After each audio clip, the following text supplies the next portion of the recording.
Psychology మీరు లెక్క పెడితే 18 సబ్జెక్టులు సార్. ఒక సబ్జెక్ట్కి 5 రోజులు తీసుకున్నా కనీసం 90 రోజులు లేకపోతే రివిజన్ కూడా చేయలేము. కొంతమంది మేధావులు మాట్లాడుతున్నారు, గత సంవత్సరం అయింది మేము నోటిఫికేషన్ ఇస్తామంటే విద్యార్థులు ఏం చేశారని. అందరూ ఖాళీగా ఉండరు, కుటుంబ బాధ్యతలు తీసుకొని కార్పొరేట్ స్కూల్లోనూ మరొక వ్యవహారంలోనూ పనిచేసుకుంటారు. నోటిఫికేషన్ వచ్చిన తర్వాత సెలవు పెట్టుకొని చదువుతారు సార్. మీరు 40 రోజుల్లో ఎగ్జామ్ పెట్టేమని చెప్పినప్పుడు అది మీరు లాజికల్ మాట్లాడితే సరిపోదు. ఇక్కడ సిలబస్ని వాస్తవ దృష్ట్యా పేదరిక రీత్యాన్ని మీరు ఆలోచించి నిర్ణయాలు తీసుకోవాలి.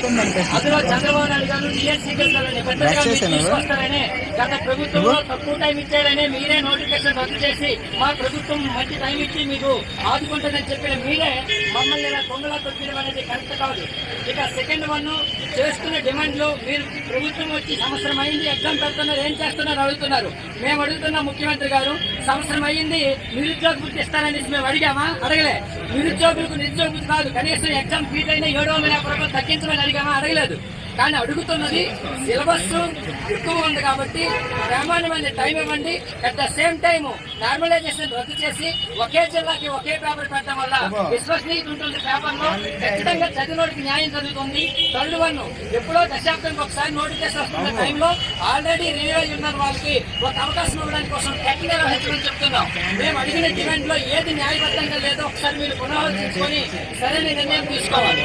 ఏ రోజు కూడా మీకు నిరుద్యోగ ఇప్పుడు ఎస్సీ ఎస్టీ కార్పొరేషన్ కి బీసీ కార్పొరేషన్ కి మీరు కోచింగ్ పెట్టారు.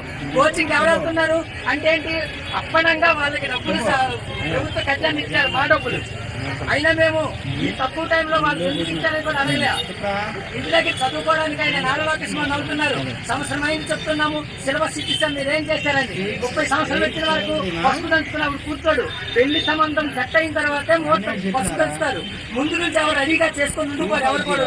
కాబట్టి ఏ విషయంలో కూడా ఒక పర్టికులర్ డెడ్ లైన్ వచ్చిన తర్వాతే ఏదైనా ప్రణాళిక స్టార్ట్ అవుతుంది. అవకాశం 2-3 మండలాలు ఒక నియోజకవర్గంలో ప్రచారం చేయడానికి మీకు 3 నెలలు కావాలి. 18 సబ్జెక్టులు చదవడానికి ఒక 90 రోజులు టైం ఇవ్వడానికి అంటే మీరు లాజికల్ మాట్లాడుతున్నారు సార్. కాబట్టి దయచేసి చెప్తున్నాం, మీకు హెచ్చరికలు కాదు, మరొకసారి పునరాలోచించి నిరుద్యోగులు న్యాయం జరిగేటట్టు చూడండి. మీరు ఎప్పుడు ఇచ్చారు నోటిఫికేషన్? ఎప్పుడైతే కార్పొరేట్ సంస్థలు యాక్షన్ ఇచ్చారో ఆ రోజు నోటిఫికేషన్ ఇచ్చారు.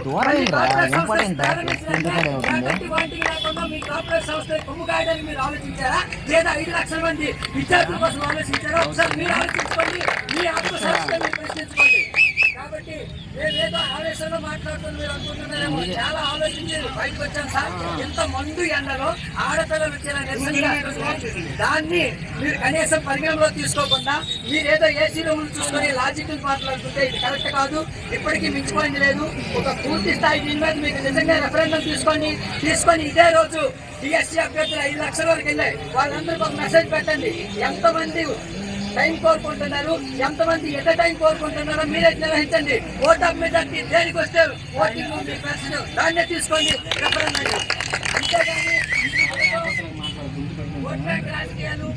Teacher DSC teacher Ganesh sir అనేసి మనలాగా యాస్పిరెంటే. మీరు టైం ఉన్న వల్ల ఏంటంటే నష్టం? మరొకసారి చదువుతారు, మరింత క్వాలిఫైడ్ టీచర్ బయటకు వస్తాడు అంటే రేపు విద్యార్థికి మరింత న్యాయం చేస్తాడు. అంతే తప్ప ఆపరా కావాలి చదువుకున్న ఏం బోధిస్తారు? కాబట్టి ప్రతి అంశంలో కూడా దీనికి ఎక్కడ ఎప్పుడు ఎవరితోనైనా చర్చించడానికి సిద్ధం. మీ ప్రభుత్వం తరపు దీనిపైన పునరాలోచించి ఒక మంచి నిర్ణయం తీసుకుంటారని కోరుకుంటున్నాం. Thank you.